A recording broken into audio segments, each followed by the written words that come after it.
The Burning of the Dream by Charles Bukowski. The old LA Public Library burnt down, that main library downtown, and with it went a large part of my youth. I sat on one of those stone benches there with my friend Baldy when he asked, "You gonna join the Abraham Lincoln Brigade?" "Sure," I told him. But realizing that I wasn't an intellectual or a political idealist, I backed off on that one. I was a reader then, going from room to room, literature, philosophy, religion, even medicine and geology. Early on I decided to be a writer. I thought it might be the easy way out, and the big boy novelist didn't look too tough to me. I had more trouble with Hegel and Kant. The thing that bothered me about everybody is that they took too long to finally say something lively and or interesting. I thought I had it over everybody then. I was to find two things. A, most publishers thought that anything boring had something to do with things profound.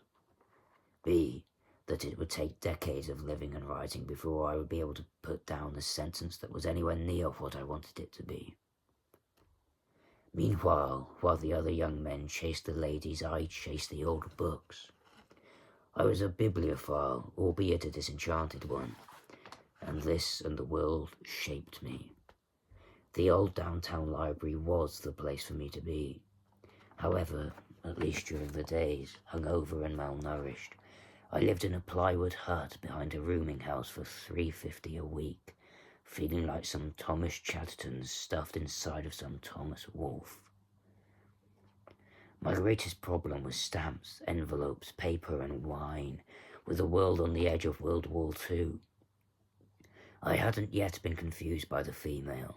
I was a virgin and I wrote from 3 to 5 short stories a week, and they all came back from the New Yorker, Harper's, the Atlantic Monthly.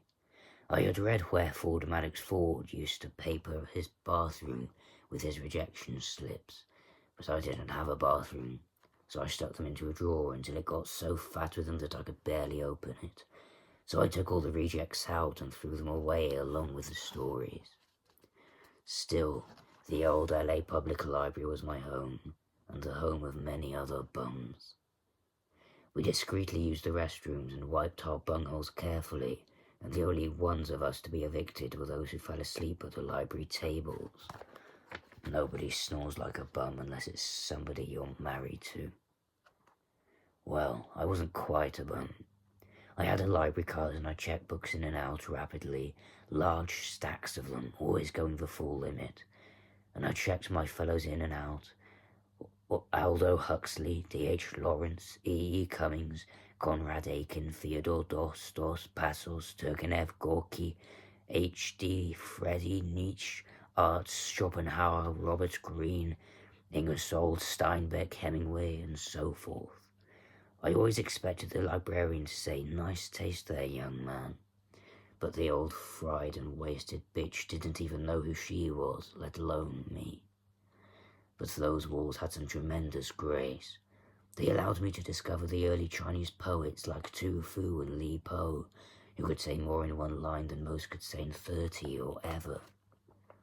Sherwood Anderson must have read these too. I also carried the Cantos in and out, and Ezra helped me strengthen my arms, if not my brain. That place, the old LA Public Library, it was a home for a person who had a hell of a home. Brooks too broad for leaping far from the madding crowd, point counterpoint, the heart is a lonely hunter. James Thurber, John Fante, Rabelais de Maupassant. Some didn't work for me. Shakespeare, G.P. Shaw, Tolstoy, Robert Frost, F. Scott Fitzgerald.